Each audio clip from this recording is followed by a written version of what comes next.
Sa unang tingin ay hindi mo akalaing isang 17 years old lang pala ang naglalaro sa loob ng court dahil sa mga pamatay na galawan na ginagawa niya.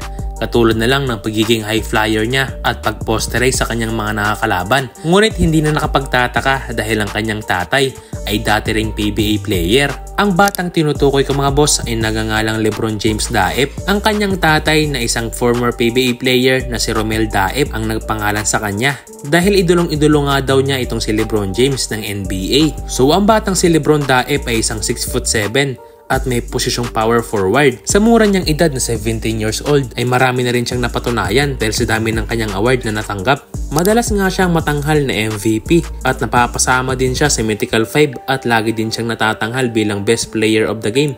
Pwedeng-pwede ring maging wingman ang batang ito dahil sa kanyang kakaibang skill set. Isipin mo isang 6'7" na bata na kayang magdala ng bola at merong tigas at napakabilis na pag-atake sa opensa. Meron din siyang athleticism, may tira sa perimeter at pumupukol din siya sa tres. At ang isa pang nagustuhan ko sa batang ito ay ang kanyang bilis.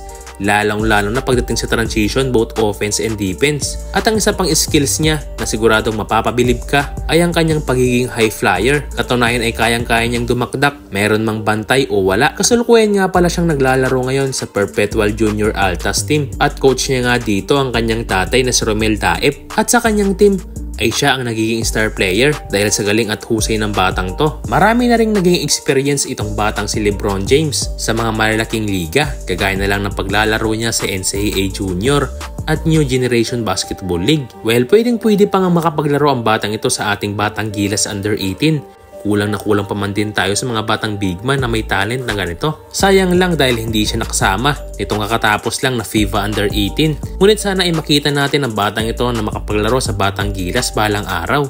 At ngayon mga boss, ay panoorin naman natin ang kanyang mga highlights at kayo na ang bahalang humusga.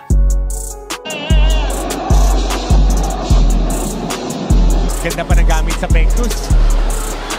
On the other side ng dalawang coaches na to. Wow. There we go. Asido looking for Daep, and that's the tandem that Daep gets the luck. Asido! Oh! Dalawang isip nun si Asido. Tapos nakakuha ka pa ng pwesto sa Mythical 5. That guy, he just starts. Daep recovers the basketball. Daep, wow! Daep on the move. Wow! Daep's advantage for Valencia. Daep, big time basket. Entry pass. Oh wow, what a move by LeBron James. Ano niya si Oy? Hinahanap si Daep. Oh!